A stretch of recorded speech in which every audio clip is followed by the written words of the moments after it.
icon, José Bautista, joins me now live from Toronto. José, it's so nice to have you join us today. Thanks for being here.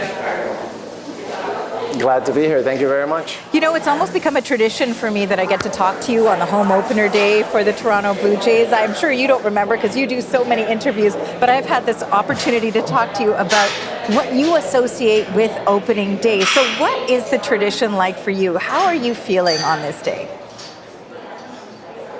Well, a lot of excitement, right? You wake up, you're energized, you're ready to go. You've been kind of at home and then in spring training for a few months, and you just can't wait to get started.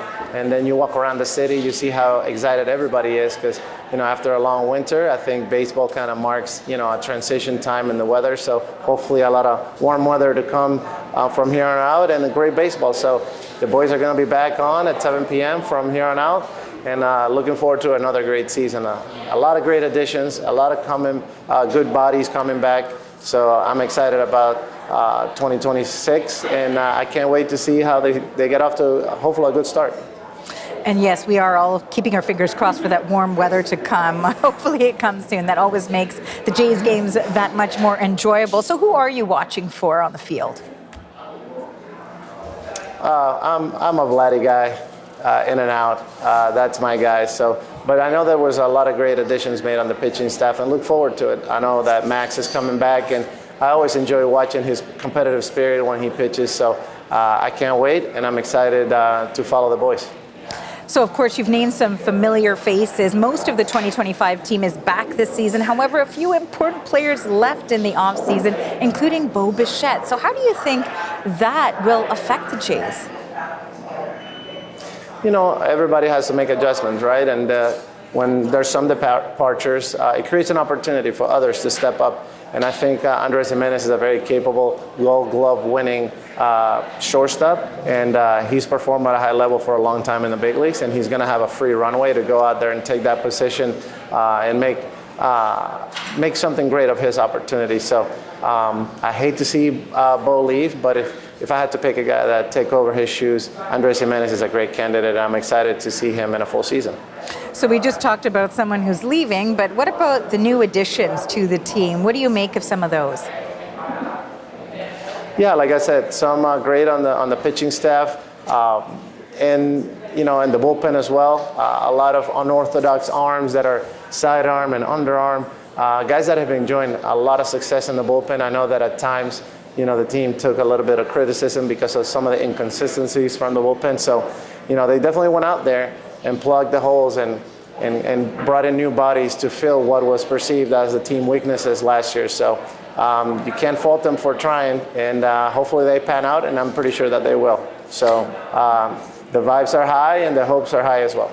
Of course, for fans in this city, it was just a few months ago that everybody was on Blue Jays Nation, watching them in action. Of course, there was the heartbreak of that loss. I'm wondering how long that sort of momentum, is there a hangover period for that momentum? Because it still feels like it's almost World Series excitement.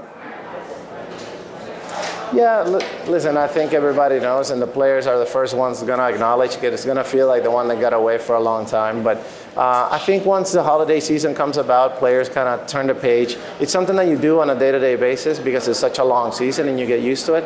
Obviously, when you get eliminated from any season, let alone in the World Series, it's going to linger a little bit longer just because this is the end of the year.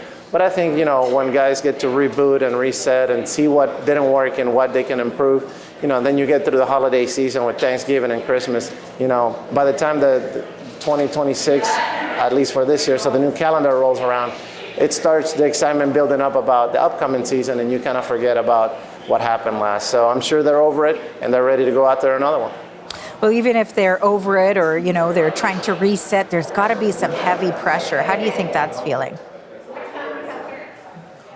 Yeah, listen, these guys have been around the block a few times. If this was a room full of rookies, I think pressure would be more of a negative connotation to it. But I think pressure in this sense just bring a little bit of urgency, a little bit of accountability. But there's just a good group of players that's very united, and they've been vocal about that, how they've kind of gone above and beyond and created relationships amongst each other and amongst the locker room that maybe didn't exist before. And maybe some of that unity is what's allowed them to reach new levels of success. So I think that pressure is going to be seen as in a positive light. It's just something that's going to keep driving them to be better and better every single day. So not so much of a negative pressure. I think it's going to be positive and push them in the right way.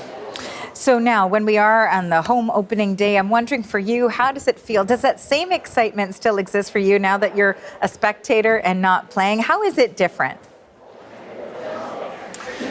It's way different. Now, from the fan perspective, like I consider myself a fan, I've just been missing out. It's sometimes it gets lonely around 7 o'clock when you're trying to find something to watch and you can't really find anything. So, I follow other sports. I follow a little bit of the hockey and the NBA, but for the most part, at 7 o'clock, it's almost like a routine and a habit for me to go watch a baseball game. So I can't wait, and I'm excited that the season kicks off tonight. Well, of course, the city is always happy to have you back here for the home opening day. Thank you so much for joining us. Thank you for having me. That is former Blue Jays superstar José Bautista in Toronto.